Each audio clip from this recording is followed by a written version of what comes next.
자, 여러분 반갑습니다. 이번엔 제 13차 시 여러분들과 함께 소설 동백꽃을 오늘 마지막으로 정리하고 그 다음에 생각 모으기 활동을 통해서 함께 이 소단원을 마무리하도록 하겠습니다. 저는 세종특별자치시 교육청 고운중학교 소속 교사 권승준입니다. 본 영상은 학생 권선생 유튜브 채널 생생국어에서 보실 수 있겠습니다.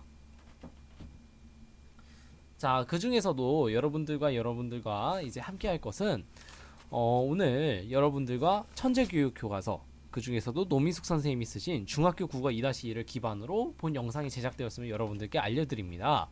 그래서 오늘은 여러분들과 소설 동백꽃을 함께 정리해보고 뿐만 아니라 생각 모으기 활동을 통해서 단원을 함께 마무리해보도록 하겠습니다. 자, 함께 보도록 하죠. 함께 요 단원을 정리해보도록 하겠습니다. 이 단원을 정리해보면 일단 소설이 시점과 그리고 이것이 개념 그리고 종류에 대해서 함께 알아볼 필요가 있을 것 같아요. 소설이 시점, 이 시점이라는 것이 개념이 무엇이냐면 시점이 개념은 소설에서 서술자가 이야기를 서술하는 관점이나 방식을 이야기합니다. 소설에서 서술자가 이야기를 서술하는 관점이나 방식. 그랬을 때 시점이 종류가 있겠죠. 시점의 종류는 작품 아니냐 그리고 작품 밖이냐 이렇게 나눠볼 수 있겠습니다. 작품 안 같은 경우에는 1인칭 주인공 시점이고 그리고 1인칭 관찰자 시점으로 나눠서 보실 수 있겠는데 1인칭 주인공 시점 같은 경우는 주인공 나가 자신의 이야기를 직접 서술하는 겁니다. 그래서 주인공 나가 자신의 이야기를 직접 서술하는 건데 아까 우리가 보았던 소설 동백꽃 같은 경우에도 1인칭 주인공 시점이라고 할 수 있죠. 왜냐면 이야기 주인공인 나가 자신의 이야기를 직접 서술하면서 오늘도 우리네 닭이 쪼이였다와 같이 이런 식으로 내가 어떻게 되었는지 또 나는 점순이에게 어떻게 대꾸했는지 이런 식으로 자신의 이야기를 직접 서술하고 있는 겁니다. 반면에 1인칭 관찰자 시점도 있습니다. 이것은 주변 인물입니다. 주인공이에요? 주변 인물? 주변 인물이죠. 그쵸? 주변 인물인 나가 주인공의 이야기를 어떻게 하고 있어요? 그쵸? 관찰하여 서술합니다. 그래서 주변 인물인 나가 주인공의 이야기를 관찰하면서 서술하는 거죠. 이거 같은 경우에 여러분들 어떤 거를 생각해 보면 되냐면 저번 날에 학습 활동 기억나나요, 여러분들? 학습 활동 중에서 여러분들과 함께 보았던 페이지 여러분들 교과서로는 44쪽 내가 오늘 아침에 목격한 일이다와 같이 점순이와 순돌이가 분명 이제 점순이와 순돌이가 이 이야기의 주인공일 텐데 이 작품을 서술하고 있는 아줌마는 주인공이 아니기 때문에 주변 인물입니다. 그랬을 때 주변 인물인 나가 주인공의 이야기를 관찰하여 서술하는 것이 바로 관찰자 시점입니다. 그래서 주인공 나가 자신의 이야기를 직접 서술하는 것 이게 바로 주인공 시점. 작품 안에 있는 관찰자 주변 인물인 나가 주인공의 이야기를 관찰하여 서술하는 것이 1인칭 관찰자 시점 이렇게 이해하시면 되겠습니다. 한편 작품 밖에도 있습니다. 작품 밖에서 하는 것을 3인칭 관찰자 시점 이거 같은 경우에는 작품 밖 서술자가 인물이 행동이나 사건을 관찰하여 서술합니다. 그리고 3인칭 전지적 시점도 있는데 이거 같은 경우에는 작품 밖 서술자가 모든 것을 알고 있는 입장에서 인물의 심리 그리고 사건을 서술하는 겁니다. 그래서 3인칭 관찰자 시점 같은 경우에는 작품 밖에 있는 서술자가 인물의 행동이나 사고를 앞선 1인칭 관찰자 시점처럼 관찰하여 서술하는 거죠. 그래서 핵심은 작품 밖에 있는 겁니다. 반면에 작품 밖에서 모든 것을 알고 있는 입장도 있어요. 모든 것을 알고 있는 입장. 이것이 바로 인물이 심리와 사건을 서술하는 것이다 라고 보시면 되겠습니다. 자, 그래서 구체적인 내용을 알아보기 위해서 여러분들과 함께 이 시점에 대해서 함께 지식백과를 찾아보도록 하겠습니다. 이 시점을 찾아보면, 자, 시점은 어떤 대상을 볼 때 이야기를 끌어가는 서술자가 소설이 중심이 사건을 보는 시각과 그 태도, 관점 같은 걸 이야기하는 겁니다. 그래서 서술자의 위치에 따라서 먼저 나눌 수 있는데, 이렇게 위치에 따라서 나눠보았습니다. 서술자가 소설 속 등장인물인가 아니면 바깥에서 사건을 바라보고 있는가를 기준으로 여러분들이 보겠습니다. 소설 안에 있으면 무조건 1인칭이고 소설 바깥에 있으면 3인칭이 되는 겁니다. 그랬을 때 서술자가 소설 속 등장인물인 나로 나타나면 1인칭, 등장인물이 아니라 사건 밖에 위치하면 3인칭이라고 보시면 되겠습니다. 그리고 서술자의 태도에 따라서 나눌 수 있는데, 등장인물이 속마음까지 속속들이 다 알고 있느냐, 아니면 인물을 바깥에서 객관적으로 관찰만 하고 있느냐에 따라서 또 구분해 볼 수 있죠. 서술자가 주인공으로서 자신이 이야기를 하고 있으면 주인공 시점입니다. 아까 얘기했던 1인칭 주인공 시점이 되는 것이죠.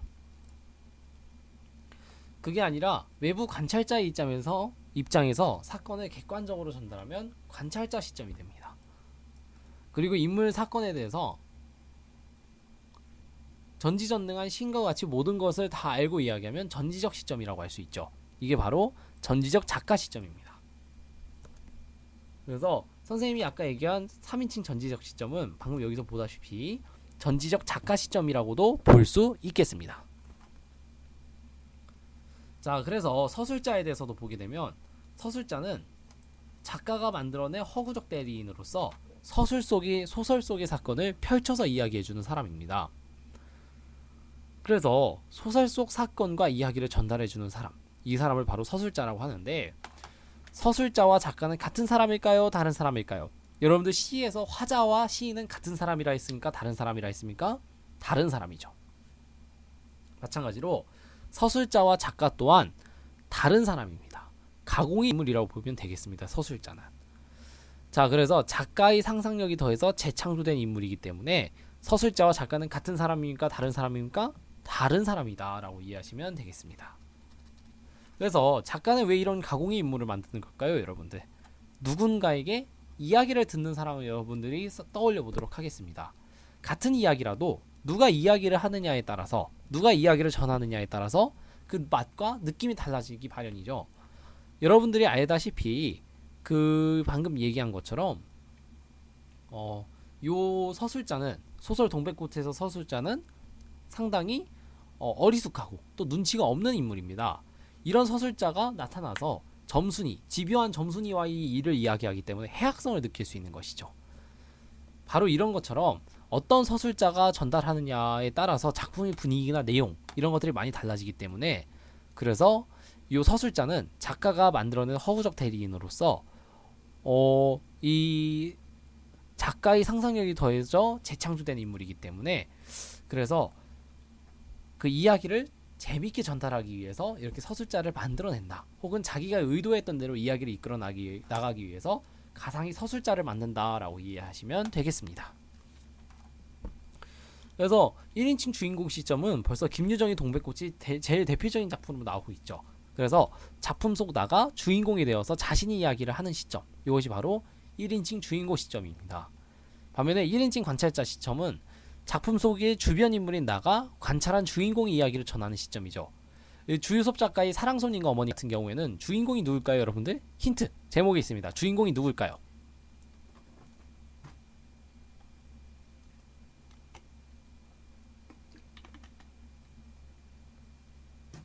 그렇죠. 주인공은 바로 사랑손님과 어머니입니다. 그런데 사랑손님과 어머니가 직접 자기네 이야기를 하는 게 아니라 순진한 화자인, 순진한 서술자인, 화자보다는 서술자가 알맞을 것 같네요. 소설이니까. 순진한 서술자인 오키에 의해서 이렇게 사건을 관찰해서 오키가 전달하게 되죠. 전지적 작가 시점을 보도록 하겠습니다. 이것은 서술자가 신처럼 전지전능한 위치에서 인물 및 사건을 묘사, 해석, 분석하는 거예요. 그래서 우리 표현대로 하면 인물이 심리와 사건을 전달하는, 인물이 심리와 사건을 작품 밖 서술자가 모두 알고서 서술하는 것이죠. 그랬을 때 이상한 나라의 앨리스 같은 경우에도 보십시오. 앨리스는 토끼가 이런 너무 늦게 있는 걸 하고 중얼거리는 소리를 듣고도 그다지 비정상적인 일로 생각하지 않았다.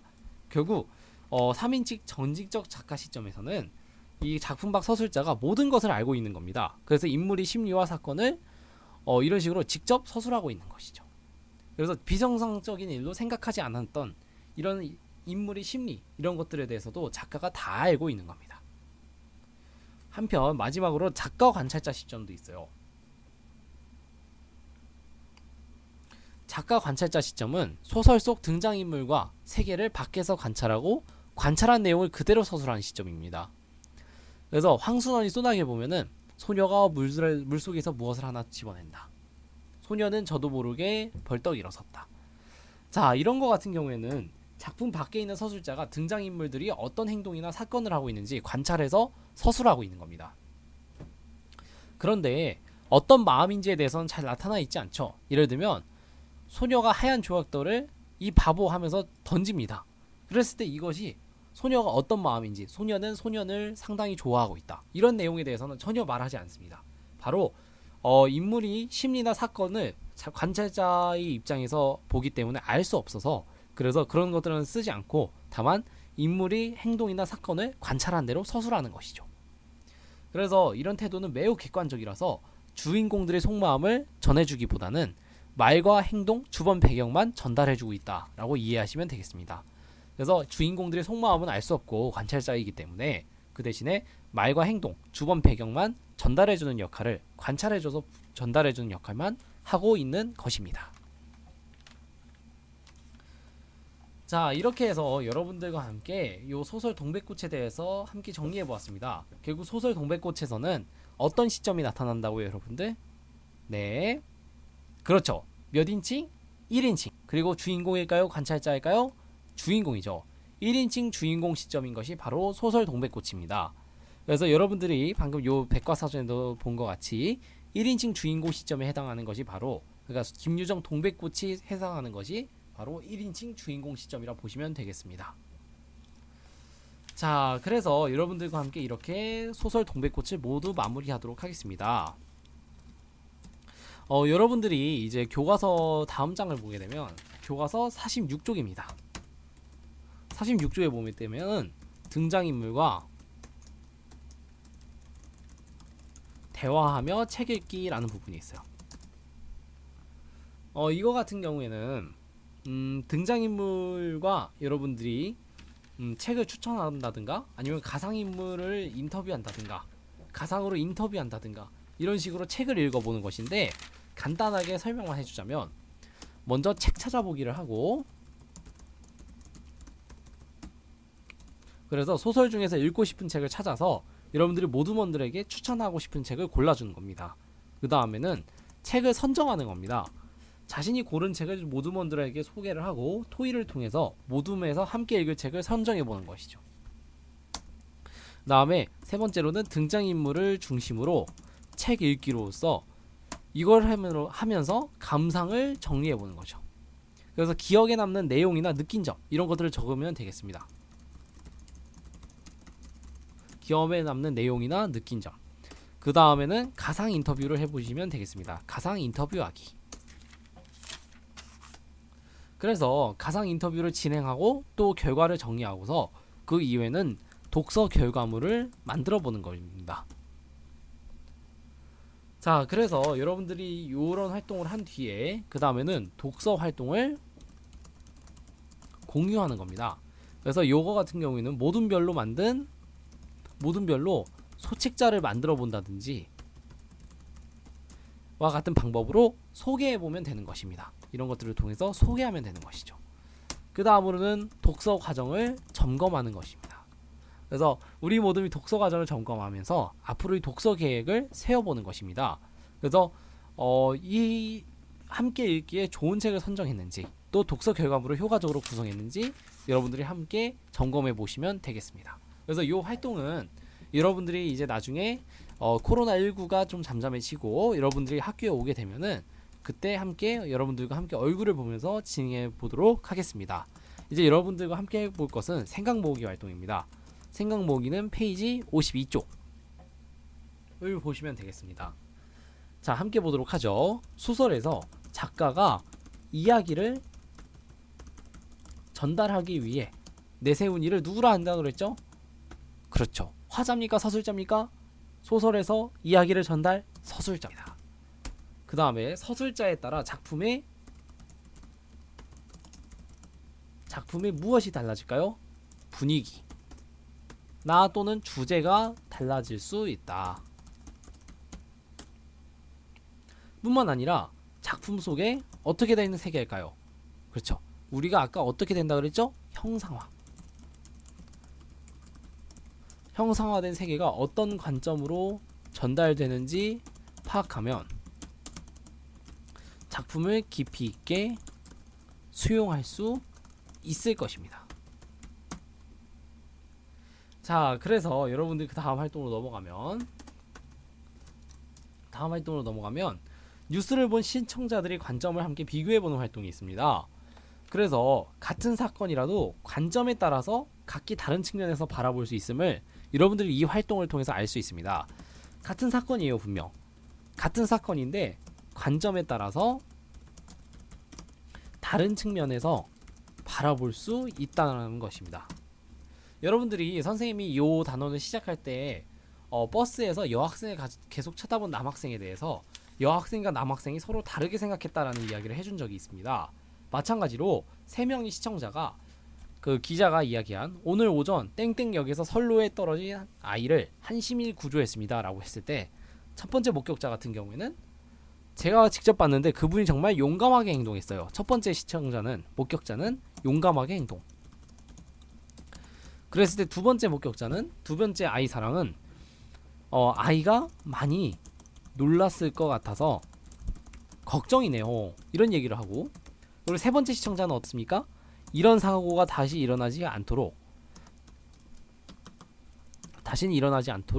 바로 대책을 마련해야 합니다. 이런 식으로 서로 다른 관점이 나타날 수 있죠. 그래서 이 목격자 같은 경우에는 첫 번째 시청자인 목격자 같은 경우에는 시민의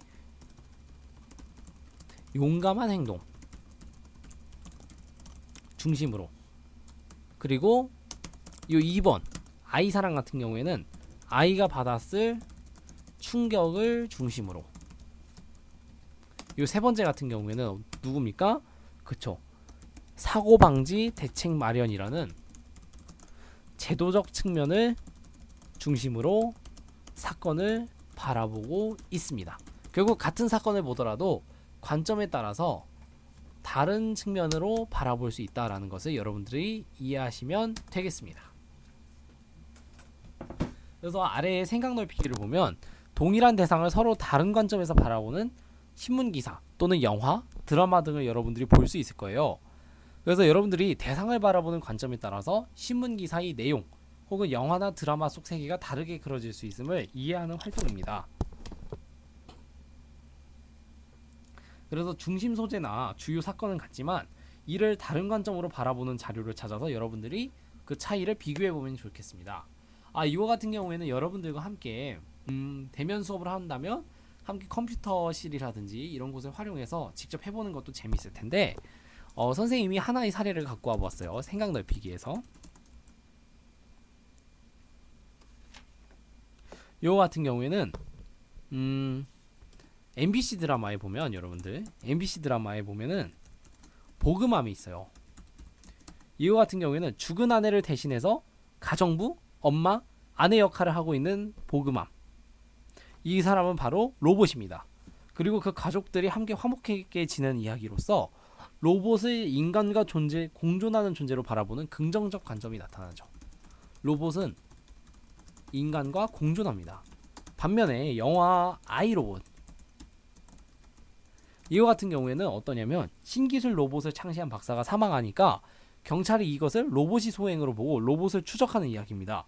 결국 로봇을 인간을 위협하는 존재로 바라보는 부정적인 관점이 나타나죠. 그래서 로봇은 인간을 위협하는 존재. 결국 동일한 대상이 로봇에 대해서도 긍정적이냐 부정적이냐 이런 다른 관점에서 바라보는 드라마나 영화를 함께 볼 수 있었습니다. 자, 다음으로 여러분들과 함께 53쪽에 있는 뭡니까? 어휘학습을 진행하도록 하겠습니다. 어휘학습을 보면은 영수는 분식을 무척 좋아해서 떡볶이만 보면 치가 떨릴까요? 사족을 못 쓸까요? 떡볶이만 보면 사족을 못 쓰겠죠. 그래서 사족을 못 쓴다. 그래서 무슨 일에 반하거나 혹하여 꼼짝 못한다 라고 보시면 되겠습니다. 그 다음에 2번을 보도록 하죠. 지난번에 도움을 받은 친구에게 또 도와달라고 부탁하려니 좀 어떨까요? 가뿐할까요? 민망할까요? 좀 민망하겠죠. 왜냐하면 지난번에도 도움을 받았는데 또 부탁해야 돼요. 그래서 그거는 좀 민망할 수도 있을 것 같습니다. 그래서 민망하다 같은 경우에는 어떤 뜻입니까? 낯을 들고 대하기가 부끄럽다라고 이해하시면 되겠습니다. 그 다음 세 번째, 체육대회 이어달리기에서 우리 반이 승리하는 모습을 상상만 해도 민망할까요? 흐뭇할까요? 방금 민망하다 같은 경우에는 낯을 들고 대하기가 부끄럽죠. 우리 반이 승리하는 모습을 상상만 해도 대하기가 부끄러울 일인가요? 이게? 아니죠. 어떻습니까? 흐뭇합니다. 상상만 해도 흐뭇하다. 그래서 흐뭇하다 같은 경우에는 어떤 뜻일까요, 여러분들? 마음에 흡족하여 매우 만족스럽다 라고 이해하시면 되겠습니다. 자, 그래서 그 아래에 스스로 정리하기를 함께 보도록 하겠습니다. 스스로 점검하기. 그래서 여러분들은 서술자의 관점에 주목하여 작품을 수용할 수 있습니다. 그래서 요 같은 경우에는 여러분들이 부족하다면 42쪽, 44쪽을 보면 되는데 이것은 무엇이냐면 서술자의 관점, 바로 점순이가 나에게 말을 거는 이유라든지 그리고 점순이를 대하는 서술자 나의 태도 그리고 서술자 나의 특징 이런 점들에 대해서 함께 이야기해보고 그 다음에 서술자를 바꾸면 작품이 내용이나 분위기가 어떻게 달라지는지 여러분들이 직접 해보았습니다. 그래서 서술자의 관점에 주목하면서 작품을 함께 수용해보도록 하겠습니다. 뿐만 아니라 서술자에 따라 작품 속 세계가 다르게 형상화됨을 이해할 수 있다. 그래서 마찬가지로 요거 같은 경우에도 부족하다면 44쪽에서 45쪽을 보면 되는데 서술자를 바꾸어 보니까 원래 이 순돌이가 그러니까 나가 서술했을 때에는 단순히 점순이 행동을 이해하지 못하고 점순이가 나에게 감자를 주는 사건이라든지 이런 이야기가 있는 반면에 작품 속 서술자를 뭐 동네 아주머니로 바꾸니까 점순이는 마름집 딸내미고 이 순돌이 같은 경우에는 소작인 아들내미인데 둘이 사귄다는 것을 알면 부모님들은 못마땅하게 생각할 것이야 라는 점도 이야기하고 있었죠. 결국 같은 사춘기 소년 소녀의 풋풋한 사랑이라는 것을 보고서도 같은 사건을 순진한 어리숙한 서술자인 나, 즉 순돌이가 보느냐 아니면 서술자를 그 마을의 아주머니로 보느냐에 따라서 서로 다르게 서술될 수 있다. 결국 그 작품 속 세계는 다르게 형상화될 수 있다는 것을 여러분들이 알 수 있었습니다. 자, 이렇게 해서 여러분들과 함께 제13차 시로서 소설 동백꽃을 모두 정리하고 요 소단원을 함께 정리해 보았습니다. 여러분들은 어때요? 서술자의 관점에 주목해서 작품을 수용해 보고 그리고 서술자에 따라서 작품 속 세계가 다르게 형상화됨을 여러분들 모두 이해할 수 있었나요? 아주 좋습니다. 자, 여러분들이 방금 우리가 함께 알아본 바와 같이 여러분들이 다양한 시청자들의 관점에 따라서 뉴스에 대해 다양한 시청자들의 관점이 나타나듯이 마찬가지로 동일한 대상을 서로 다른 관점에서 바라보는 신문기사, 영화, 드라마와 같이 관점의 차이에 따라서 이 사건과 세상을 바라보는 것은 많이 다를 수 있다는 것입니다. 그렇기 때문에 서술자에 따라서 작품 속 세계는 다르게 형성화되고 있는 것이죠.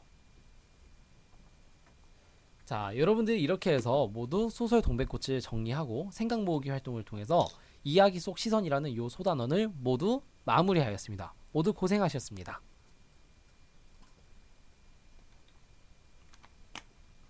다음 시간부터는 여러분들과 함께 이 대단원이 마지막 활동이죠. 이제 선택학습을 통해서 함께 정리해 보도록 하겠습니다. 여러분들 모두 고생 많았고 저는 세종특별자치시 교육청 고은중학교교사 권승준이었습니다. 본 영상은 유튜브 채널 학생 권선생 생생국어 채널에서 보실 수 있겠습니다. 감사합니다.